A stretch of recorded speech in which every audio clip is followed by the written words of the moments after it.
Today's second round matchup for the 2019 Sun Belt Conference Men's Basketball Championship. We'll start out with South Alabama head coach Richie Riley and junior forward Josh Ajayi. We'll have a opening statement from Coach, and then we'll switch over to Josh for questions. And with that, Coach, take it away. Yeah, just so unbelievably proud of our team.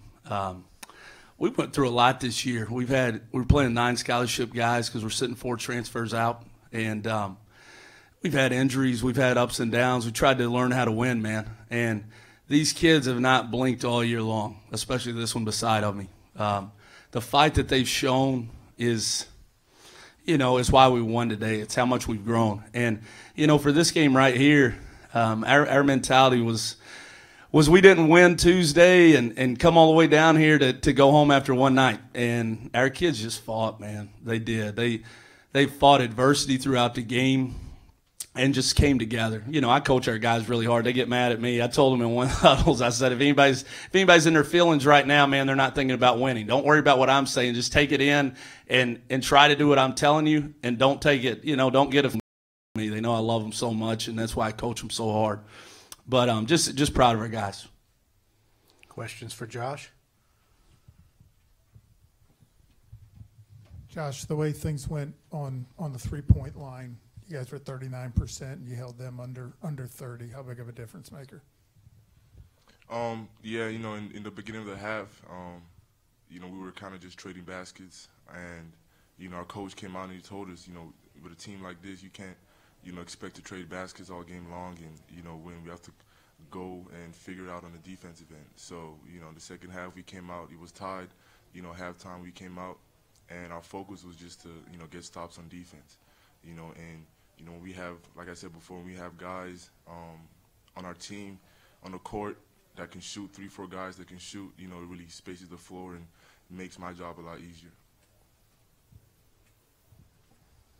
Was any of your guys thinking Gant might get his, but try and make it difficult for everybody else, or was that not a factor? I mean, that wasn't a factor at all. I mean, our emphasis again was just to get stops. Obviously in the scouting report, he's their leading scorer and their go-to guy. So obviously we had to be alert with him and try and slow him down. But overall, we just had the mindset that we have to stop everybody. It doesn't matter who is on the court. We have to get stops. Any other questions for Josh? Last one for me. How surprised were you to see the timeout, and then what was the mindset for you guys coming out of that last timeout in terms of defending it? We just rallied together, man. This is a special experience for us. Last year we came down here and we didn't quite make it all the way, or this fall rather. So we had a flashback to last year. We came together and we rallied, and we made an emphasis that we weren't going to have that same feeling that we had last year, and we came together as a team, and we just got to find a way to get the W. Any other questions for Josh? Josh, thank you and congratulations. You can go. Thank you very much.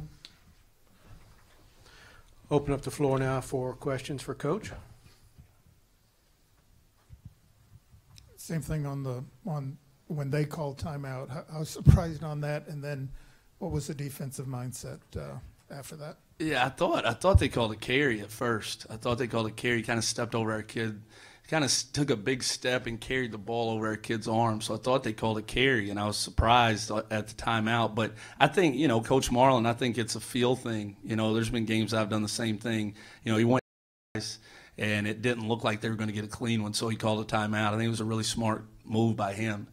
And then out of the timeout, we told our guys we put our biggest kid on the ball, Kevin Morris, and we wanted to switch everything behind, and kind of got lost there on a shot fake, and he got a clean look. I thought it was in. I dropped, I was squatted down. I dropped back to the rim, man. It was a heck of a game, and they got a great team. They got a veteran team that won a bunch of games. There's kids already won a bunch of games, and to be able to win like this was huge for our program. Hey, Coach, I think relatively early in the second half, you guys got on a roll, and I think Josh had like 2 potential 3-point play. I think he missed one of the free throws, but he had like 7 points, and then he didn't get the ball for about 4 or 5 straight possessions. So I'm wondering what the thought process. And also, second part, what do you think his chances of playing on the next level? Yeah, the game plan was certainly to give him the ball. Sometimes it's not like playing video games. I can't like use my joystick there to make them throw it in there all the time. But they started packing their zone in a little bit tighter, and it made it more difficult for our guys to get the ball inside to him. But he's obviously the vocal point of what we want to do. We want to get it in there, and we got capable shooters around the perimeter. If they do come get him, they can shoot it in, and he's a skilled passer. With him, he's grown so much this season. Not only his skill development, but his mental. He's became so much more driven and taking basketball really serious, and that's what it takes to get to the next level, especially when you're a 6'7.5", 245-pound guy trying to make it to that level. But he's got so much better. If he has the summer that I think that he'll have leading into his senior year, I think he'll have a chance to be right there. Just a special kid too. I love coaching him every single day, and I think his future is very bright. So many teams obviously live or die by the three. How satisfying to be alive because of it. There's no question. We average 8.5 threes a game on the season at 37%. So tonight was kind of what we usually do. We shoot a lot of threes, but I jumped our guys, man. At halftime, we got a guy like Ajayi inside, and because they played zone and we had some clean looks from three, we decided that was all we were going to do for about a 5 or 6 minute span. And that can't be the case. You got to have a great mix. You got to be able to play in the paint, especially in these big games. And then you got to be able to make timely threes, which we did tonight. Herb McGee made some timely ones. Rod Sykes made a big one in the second half right in front of our bench. We just made some timely shots that allowed us to space the court enough to make them come play so we could get the ball inside to Josh. Any other questions for Coach? Yeah, Coach, coming into this game, what did you feel like was going to be the biggest challenge? Playing them anytime. I think Jakeenan Gantz is the most talented kid in our league. I think he's tremendous. I think he has a future at the next level, and I think the NBA level. I was assistant in the ACC. I've worked at about every level. The way that he can stretch the floor, the way he shoots it, his motor defensively, just how he plays, I think he has an unbelievable chance to play at that level. So anytime you're playing against, arguably the best player in the league, it's a challenge. Also, they have a winning pedigree. They've won. They've won a lot of games, those kids have. And, we're trying to, as a program, elevate ourselves where we expect to win every game. And we're getting there. We're getting to where we're trying to get it there. So just playing a team that's used to being in this moment was a big challenge. And Lafayette is certainly used to being in this moment under Coach Marlin. He's been here a lot of times. And to be able to beat a veteran team like that is awesome. To get two in the tournament, we won one at home and then found a way to win down here. It's big for our program. Most wins in the last 6 years. If we win tomorrow, it's the most wins in longer than that. And just to see our kids grow. They've grown so much. You don't understand. Nobody could possibly understand unless they were with us every single day. These kids, we wouldn't have won that game in December. No chance. Not from a talent standpoint necessarily, just from a mentality of believing they could win and just digging deep and finding a way to win.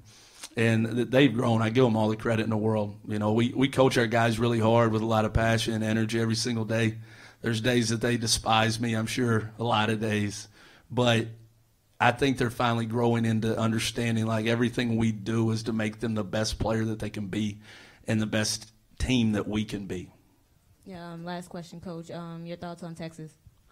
They're good, really good. Danny Casper's as good a coach as there is out there. What he did at Stephen F. Austin, what he's done since he went to Texas State, he's tremendous. He's a great ball coach, and they have veteran guys too. There's a reason they went into the last week of the season with a chance to win the league outright. And, at our place, we shot it like crazy. We played really, really, really well, arguably the best game we played all season. And it's going to take that type of effort to beat them here because they're going to be ready to play. They're as tough as they come, man, as tough and as disciplined as they come. So we're going to have to go back and get some rest, number one. We play in less than 24 hours. We're going to have to get some rest and begin our, preparation with the team. We've already, as a staff, we played them not too long ago, so we're obviously familiar with them. But as a team, our guys need to understand what they do well, and we've got to do that without using any legs or any energy. It's got to be all mental, and that's tough sometimes for 18 to 22-year-old kids. So we got to dial them in and learn as much about them as we can so we can come out here and be prepared to play. Thank you, Coach.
For Louisiana, Bob Marlin, along with players Marcus Stroman and Gant. We'll open up the session with an opening statement from Coach and then go to players' questions after that. Coach, the floor is yours.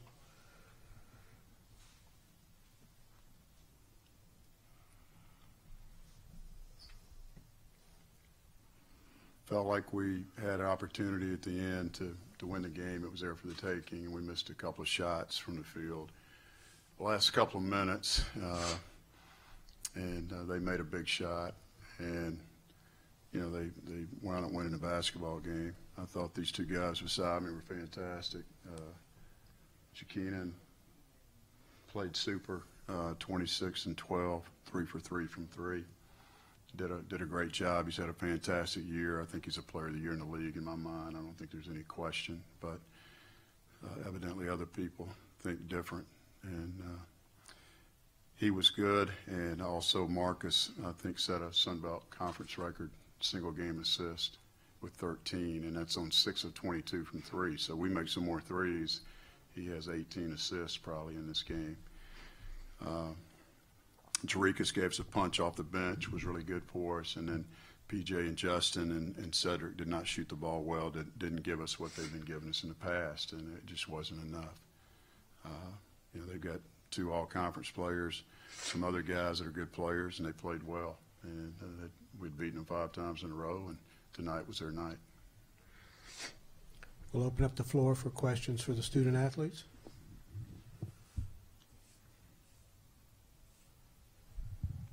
Marcus, just talk about how you felt. There was some question whether you were going to play, and you played a lot of minutes. Did it bother you, and what did it affect anything that you could do during the game? Nah, it didn't affect me. I came out, played my game, and we just fell short.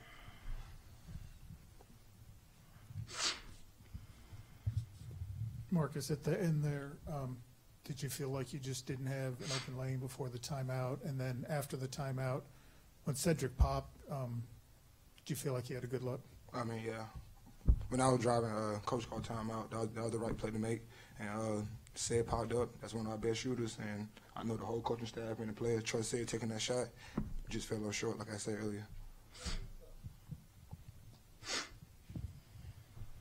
Jakeenan, I know it's a rough time, but you had an unbelievable senior year. Just talk about what this whole experience, your senior year, was like.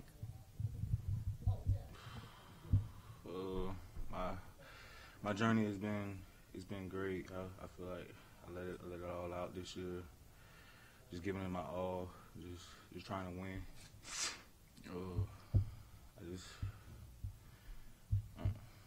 I'm speechless, to be honest. Marcus, how much was the shooting, the three-point shooting, especially on both sides? I think they're at 39%. You guys were at 30%. How much of that was the difference maker? They made shots tonight, and like Coach said, they haven't beaten us too much, and they made the shots. We missed them, and we came up short. Like, that's all I can say. We just came up short. They made shots.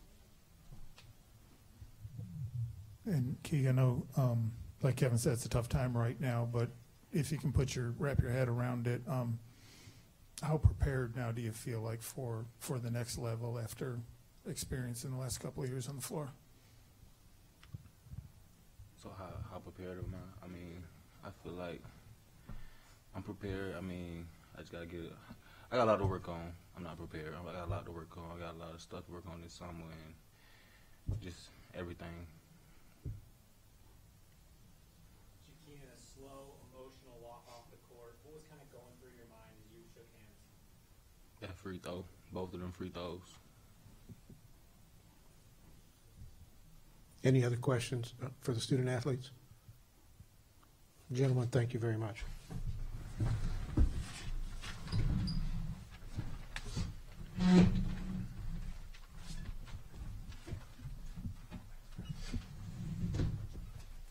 Go ahead and open up for questions for Coach now. Their coach said he thought it was a good idea to call the timeout. I know that's always a tough decision for a coach, just let him go or call the timeout. Just reflect on that scenario there. Well, we chose to call timeout, and I thought we got a great look. I thought it was in the whole way. So, either goes or it doesn't. It's if you don't call time, it all depends on whether you score or not, Kevin. But I just felt like the floor, I didn't think there was enough time. It's our fault for we missed a corner three and didn't get back and had to foul Sykes. So we put ourselves in this situation. But, you can flip it and play it any way you want in the timeouts. You either do or you don't, and we missed a shot. So. Is there anything you can attribute the outside shooting to anything other than they just weren't falling?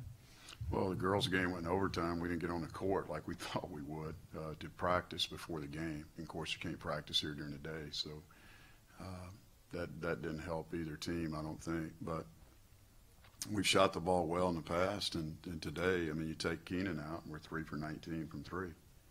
And we're not going to win many games when that happens. Coach, what was the play call there in that final timeout? Was that the look you were looking for? Yeah, it was a little bit. We had a couple guys in the game that, like Jerikas, normally is not in that situation. But it depends on how much time you have. You can do two different things with it. If you've got about 4 seconds, you can swing it. Keenan could have got the shot, but we wanted to throw it up top. And 1.8, you got time for shot fake, one dribble, and that's what we got. Cedric got a great look. So, yeah, they executed exactly the way we wanted to. It just didn't go in. Over right here in the front. Can you put both seasons obviously didn't end like that you like, but can you put it in perspective what Marcus and Jakeenan done, just maybe in terms of total wins over the last 2 years, if nothing else? Well, I think they set a school record for wins over a 2-year period as well as an individual year. And both have been tremendous. Marcus, 200 assists, back-to-back years, the only Cajun guard to ever do that. We've had some great guards, as you guys know. One of them was in our locker room just a minute ago. Really proud of him. I thought he did a great job tonight. He came up with some big steals and tried to give us, lead us to a victory just like he did the last 2 games in Arkansas. But Mark has stepped up when Malik went down and really has scored more and done a great job with leadership. Jakeenan has been special. He's a phenomenal athlete and shot the ball well. He's an 81% free throw shooter and 9th in the conference, and he missed those 2 today, so he's upset about that. But he's done a great job, led the league in double-doubles. We all know the stats that he's brought to the table, and they're definitely worthy of Player of the Year. But our coaches didn't even vote him on the first team, so I don't think they respected him from last year. But he was fantastic all season. He's done a great job, and I think he's got a bright future, and really proud of the way he worked and accepted coaching. And I love both those guys. And then Malik's the third guy. We don't talk about him. And he's on this trip. He hasn't made many trips, but he has done a great job for us. And, of course, he was our best defender and best shooter when he went out. So I think he's an all-conference player. And, we lost the conference championship by 3 games. And I think Malik makes up that difference. I don't think there's any question that we have a different outcome in our season if he's healthy. One more question for Coach. Are you going to pursue any more games, or is this going to be it for the season? I haven't even thought about it. So I haven't talked to the people yet. We'll see. Coach, thank you.